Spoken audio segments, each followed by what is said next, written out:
வணக்கம் சார். வணக்கம் Simon. Vijay SK அப்படின்னு சொல்லி ஒரு மாதிரியான ஒரு பிம்பத்தை வந்து எல்லா இடத்துலையுமே கிரியேட் பண்ணிக்கிட்டு இருக்காங்க. விஜய் சாருக்கு எதிராக எஸ்கே வந்து ஃபுல்லாக இறங்கிட்டாரு. அவர் வந்து விஜய் அவர்களுடைய இடத்தை பிடிப்பதற்காக எந்த லெவலுக்கு வேணாலும் போவார் அப்படின்ற மாதிரி பேசிக்கிட்டு இருக்காங்களே சார், இது நிஜமாவே என்னதான் நடக்குது? அதாவது வந்து ஜனநாயகனுக்கு எதிராக பராசக்தி படத்தை விட போகிறாரு. பீஸ் பைஸாக ஆகிடுவார் சிவகார்த்திகேயன்.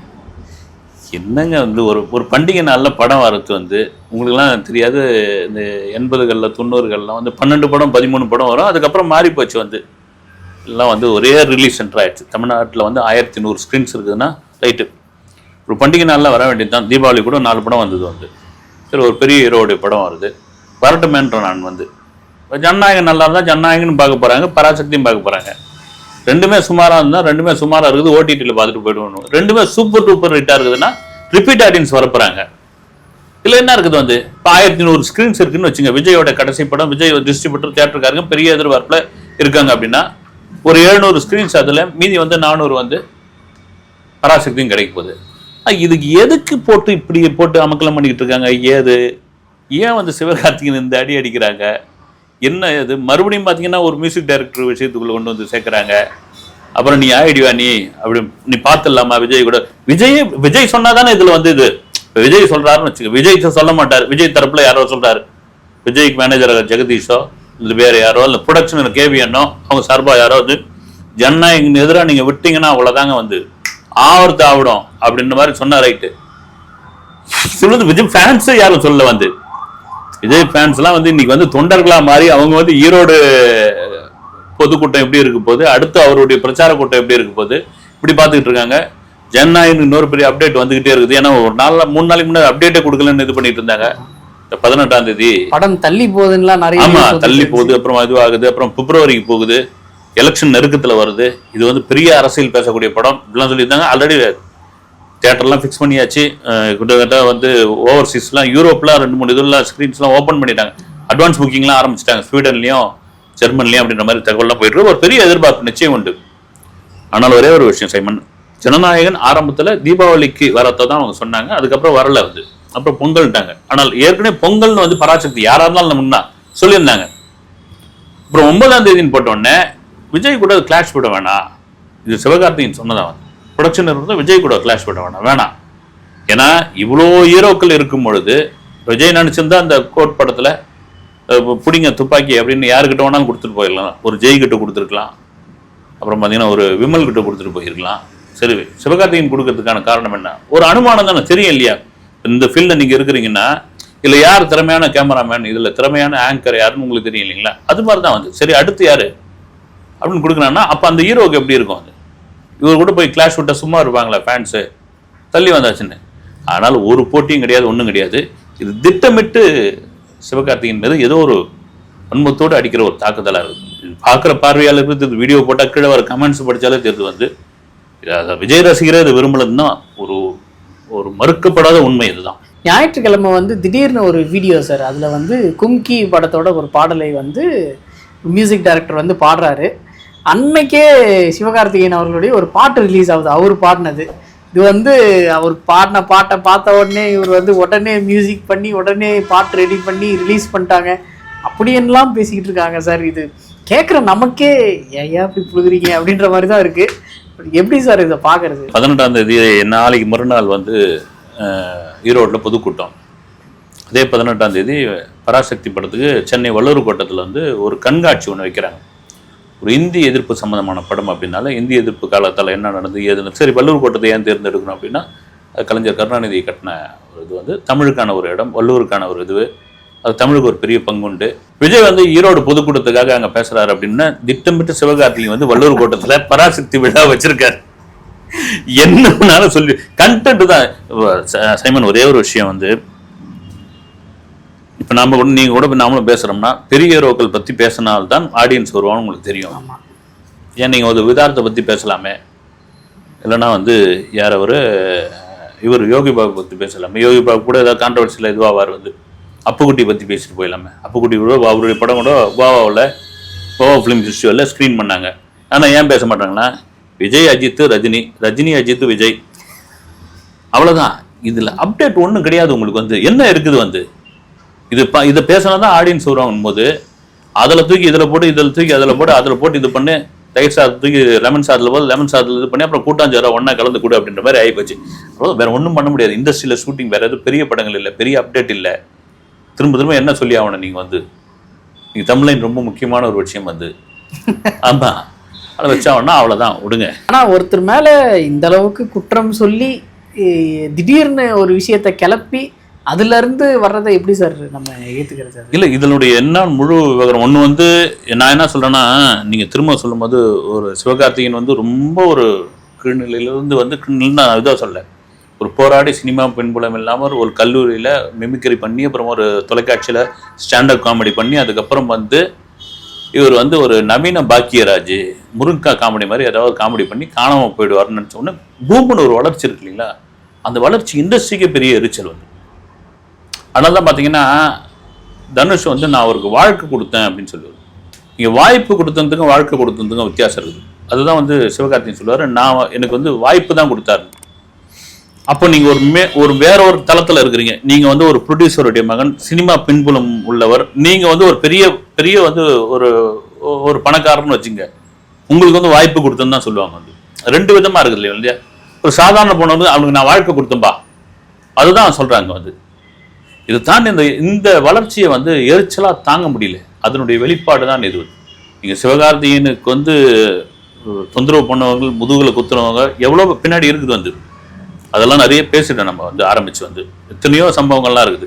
ஆனால் இன்னும் தொடர்ந்து போய்கிட்டே இருக்குது. அப்படின்னா இவ எதுக்கும் வளைஞ்சு கொடுக்க மாட்டேன் தானே. நீங்கள் எதுக்கும் வந்து ஒவ்வொரு ஆக்ஷனுக்கு ஒரு ரியாக்ஷன் இருக்குல்ல, ரியாக்ஷனே இல்லாமல் இருக்குது எப்படின்னு.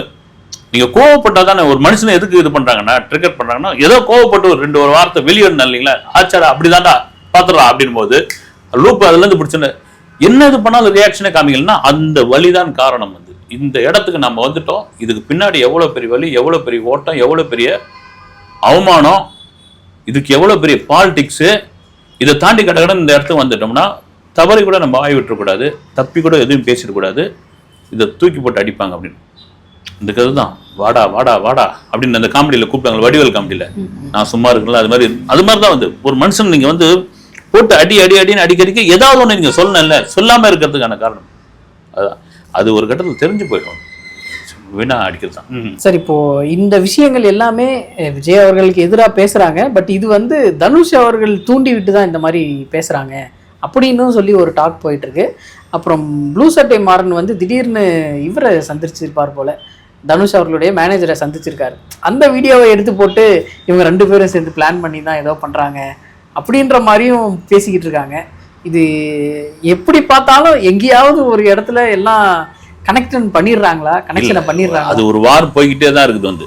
தனுஷ் சிவகார்த்திகேயன் தனுஷ் மாதிரியான ஒரு இது போயிது. அவரோட மேனேஜர் கூட ஒரு ஃபங்க்ஷன்லேயே பேசியிருப்பார் வந்து, ஸ்ரேயாஸ் ரெண்டு விதமாக ஒருத்தரை பாப்புலர் அடைவாங்க. உச்சத்துக்கு போய் உக்காந்து ஒருத்தரை ஒரு பாப்புலர் ஆவாங்க, அந்த உச்சத்தில் போய் உக்காந்த ஒருத்தர் வந்து அடிச்சு ஒருத்தர் பாப்புலர் ஆவாங்க அப்படின்னு சொல்லி திருக்கி விடுவாப்புல. பட் இதுக்கு பின்னாடி அவங்க இருக்காங்களா, அதுக்கு பின்னாடி இவங்க இருக்கிறாங்களா, அந்த தாண்டி வந்து எவனுடைய வெற்றி எவனாலும் தடுக்கவே முடியாது. இந்த விதை விருட்சம் ஆவணம் இருந்தால் ஆயே தீரும் வந்து.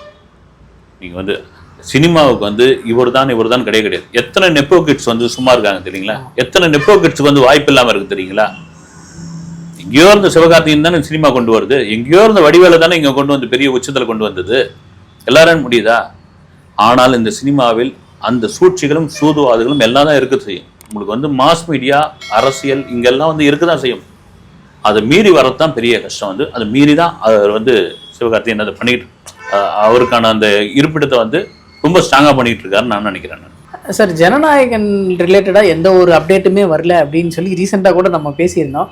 இன்றைக்கி வந்து ஜனநாயகனோட அப்டேட் ஒன்று கொடுத்துருக்காங்க. 18ஆம் தேதி வந்து பாட்டு ரிலீஸ் பண்ண போகிறோம், செகண்ட் சிங்கிள் ரிலீஸ் ஆக போகுது அப்படின்னு. அந்த செகண்ட் சிங்கிள் வந்து விஜய் சார் பாடினதாக இருக்குமா இல்லை எப்படி சார் இருக்கும்? ஏதாவது அனுமானம்? இல்லை, அது எனக்கு தெரிஞ்சு விஜய் பாடின பாடலாக ஒரு அரசியல் இது பண்ணுற மாதிரி ஒரு புரட்சி பாடல் மாதிரியான ஒரு பாடலாக வந்து, புரட்சி பாடல்னா என்ன சொல்லுது, ஒரு ஐபி ஏற்றுற மாதிரியான ஒரு பாட்டு இருக்குங்களே, அதுதான் நான் கேள்விப்பட்டேன் செகண்ட் சிங்கிள் வந்து. அது காரணம் என்னன்னா அன்றைக்கி தான் வந்து அந்த பொதுக்கூட்டம் நடக்குது, மக்கள் சந்திப்பு கூட்டம் நடக்குது. எனக்கு தெரிஞ்சு ஈவினிங் அதை வெளியிடுவாங்க. ஒரு கூட்டம் நடக்குது, அந்த பரபரப்பே ஒரு பக்கம் இருக்கும்பொழுது இதையும் வெளியிடுறாங்கன்னா அப்போ வந்து ஜனநாயகன் ஒரு அரசியல் பேசக்கூடிய படமாக, குறிப்பாக விஜய் அரசியல் பேசக்கூடிய படமாக, குறிப்பாக மக்கள் அரசியல் பேசக்கூடிய படமாக, குறிப்பாக 2026 ஒரு தேர்தல் படமாக ஜனநாயகன் இருக்கும் என்பதில் மாற்றுக்கிறது கிடையாது. அதுக்கு தான் அந்த செகண்ட் சிங்கிளே விட்றாங்கன்னு நமக்கு கிடைத்த தகவல். ரஜினிகாந்த் அவர்களுடைய படையப்பா வந்து ரீரிலீஸ் ஆச்சு. அது வந்து எல்லா செக்டார்லேயுமே பயங்கரமாக ஓடிக்கிட்டு இருக்கு. எல்லாருமே நான் வந்து ட்விட்டர்லேயே பார்க்குறேன், நிறைய பேர் வந்து இந்த வீடியோவாக எடுத்து இந்த கத்துறது, பேப்பர் தூக்கி போடுறது எல்லாத்தையுமே போட்டு கொண்டாடிக்கிட்டு இருக்காங்க. வசூல் எந்த அளவுக்கு சார் போய்கிட்டு இருக்கு? முதல் நாள் வசூல் வந்து வேர்ல்டு வைடு 4 கோடி ரூபா, 2வது நாள் வந்து 4.60 லட்சம், டக்குன்னு அப்படியே இன்க்ரீஸ் ஆகி 3வது நாள் அதை வந்து அதிகமாகிடுச்சு. இப்போ மண்டேல கொஞ்சம் இறங்கும் அப்படின்வாங்க. நேற்று வந்து பார்த்தீங்கன்னா நேற்று வந்து ஒரு 3.5 கோடி. இந்த படம் வந்து இன்னும் கேட்டால் தமிழ்நாட்டை தாண்டி ஓவர்சீஸில் ஒரு பெரிய வரவேற்பு கிடைச்சு. ஒட்டுமொத்தமாக அந்த படத்துக்கு வந்து இது வரைக்கும் நேற்று திங்கட்கிழமை வரைக்கும் 16 கோடி ரூபாய் கலெக்ட் பண்ணிட்டு இந்த படம் வந்து. அந்த படத்தோடைய பட்ஜெட் அப்போ என்ன தெரியுங்களா, வந்து 5.25 கோடி. அப்போவே 5.25 கோடி. அதை தாண்டி ரீரிலீஸில் பெருசாக ஒன்றும் இருக்காத போது அது எப்படி கொண்டாடுறாங்க, எந்த மேஜிக்கில், அதுதாங்க ரஜினி வந்து அந்த ஒரு ட்ரிக்கை எங்கே வச்சுருக்காருன்னு தான் தெரியல. வந்து நீங்கள் நான் ஒன்றா உங்களுக்கு ஒரு 2-3 வீடியோஸ் சோஷியல் மீடியாவில் வந்து அனுப்புகிறேன் பாருங்கள். அது இந்த ஃப்ரான்ஸ்லேயா அல்லது வந்து இட்டாலிலேயோ தெரியல, வந்து நின்று க்யூவில் நின்றுட்டு இருக்காங்க. வந்து அந்த -6 டிகிரி 7 டிகிரியில் போய் படம் பார்க்குறது, அப்புறம் புஷ்வானம் கொளுத்திட்டு இருக்காங்க ஒரு பக்கம். அதுதான் வந்து இந்த என்ன சொல்கிறேன்னா, ரஜினிக்கு வந்து சில விஷயங்கள்லாம் வந்து அனுமானம் அப்படின்வாங்க. நீங்கள் எத்தனை இதுக்கு முன்னாடி ரீலீஸ் வந்து மனிதன் ரிலீஸ் ஆச்சு, அது ரிலீஸ் ஆச்சு, ஆனால் எதுக்காவது வந்து ஒரு வீடியோ பேட்டி ஒன்று கொடுத்துருப்பாரு கூட சௌந்தர்யா ரஜினிகாந்த். அந்த பேட்டி எடுத்து நான் தாங்க அப்பா வந்து உள்ளத்துலேருந்து பேசுனது, இதை ஸ்கிரிப்டட் கிடையாதுன்னு சொல்லியிருக்காங்க. இது எதுவுமே பிளான் பண்ணது கிடையாது. ரஜினிக்கு அது ஒரு பெரிய பலம் ஒன்று, என்ன தோணுதோ அதை பேசக்கூடிய ஒரு. ஆனால் அதுக்கெல்லாம் ஒரு வீடியோ கூட அது கூட சில பேர் போட்டிருக்காங்க, இவர் சொந்த படம். அதனால் இன்னொரு விஷயம் தெரியுங்களா, இந்த படத்துக்கு யாருக்கிட்டையும் வந்து அட்வான்ஸே வாங்கலை தியேட்டர். அவர் சொல்லே சொன்னார் வந்து ரஜினி போட்டுக்கிட்டோம், அவங்க அதில் அட்வான்ஸ் எதுவும் வாங்காதீங்க, டிஸ்ட்ரிபியூட்டர்லாம் போட்டோம். ரீலீஸ் எப்படியும் கணிக்க முடியாது நம்மளால், இருக்கட்டும் அப்படின்னு. அதுக்கப்புறம் வசூல் வரத்தை நம்ம பார்த்துக்கலான்னு. அதுதாங்க அந்த ரஜினி மனசு. ஏன்னா சம்பாரிச்சிடுறாரு அவர், அது பண்ணிடுறாரு, இதை பண்ணிடுறாருன்னு. ஆனால் அதை தாண்டி இந்த படம் ஹிட் அடிக்கும், ரீரிலீஸில் இந்த படம் வரவேற்பு கொடுக்கணும்னு ரஜினிக்காவுடைய கணிப்பு இருக்குது பாருங்க. அதுதான் மிக முக்கியமான ஒரு விஷயம். ஏன்னா KS ரவிக்குமார் சொல்லியிருப்பார் வந்து, சார் இந்த படத்துக்கு என்ன டைட்டில் வைக்கலாம் அப்படின்னு, படையப்பா அப்படின்னார். என்ன சார் இது படையப்பான்றீங்க? இல்லைங்க, இல்லை அந்த காலத்தில் மன்னர்கள்லாம் வந்து படையப்பா அப்படின்னு அந்த இவங்களை கூப்பிடுவாங்க, போர் வீரர்களை, அது மாதிரி இருக்குது. இல்லைன்னா ஆகாதவங்க என்ன பண்ணுவாங்கன்னா படை சொறி சிறங்கு அப்படிலாம் பேசிடுவாங்க. படையப்பா நீங்கள் வச்சுங்க அப்படின்னா அந்த தயானந்த சரஸ்வதி சுவாமிகள்னு இவருடைய ஆன்மீக குரு, அவர்கிட்ட பேசிகிட்டு இருக்கும்போது அப்போதான் தெரியுமா படத்துக்கு படையப்பான் டைட்டில் வச்சுருக்கேன் அப்படின்னு. 6 படையப்பா முருகருடைய பேர் அப்படின்னாரா வந்து. அதனால தான் இந்த முருகருடைய இதுவெல்லாம் வேல்லாம் கொண்டு வந்து வச்சிருவாரு. இது வந்து ரஜினி இவ்வளோ காலம் இருக்கிறதுனால இது ஒரு கணிப்பு இல்லை, அந்த நேரம் தோணுறது தான் வந்து.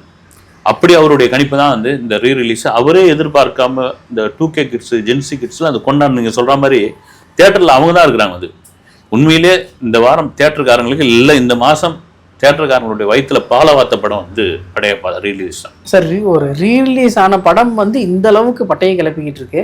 ஆனால் புதுசாக ரிலீஸ் ஆகிற படங்கள் வந்து வாரத்துக்கு 7-8 படங்கள் வந்து ரிலீஸ் ஆகிட்டே தான் இருக்குது. இந்த வருஷத்துலேயே பார்த்தோம்னா ஏகப்பட்ட படங்கள் ரிலீஸ் ஆகிருக்கு. பட் எதுவுமே மனசில் நின்ன மாதிரியே தெரியல, ஒரு சில படங்களை தாண்டி. எதனால சார் இந்த நிலைமை? தமிழ் சினிமா எதை நோக்கி போய்கிட்டு இருக்கு? கண்டென்ட் ரொம்ப நீங்கள் சொன்ன மாதிரி தமிழ் சினிமா எதை நோக்கி போயிட்டு இருந்தது. 292 படங்கள் அப்படின்றாங்க. 2000 கோடி இந்த வருடத்தில் வந்து திரைப்படத்தில் முதலீடு பண்ணியிருக்காங்க. அப்போ பாருங்கள் நிலைமை என்ன ஆகணும்.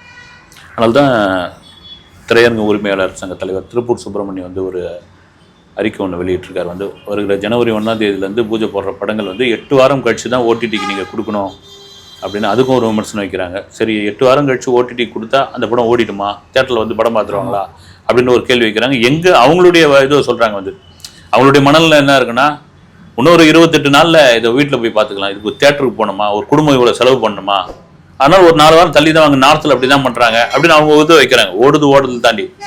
ஆனால் நீங்கள் சொல்கிற மாதிரி கண்டென்ட் நல்லா இருந்தால் அந்த படத்தை நாங்கள் பார்த்தே தீர்வுன்னு ரசிகர்கள் இன்னும் ஆதரவோட இருக்கு. அது மிகப்பெரிய உதாரணம் படையப்பா ரிலீஸ். ஓகே சார், அடுத்த வீடியோவில் சந்திப்போம் சார். நன்றி சார். வணக்கம்.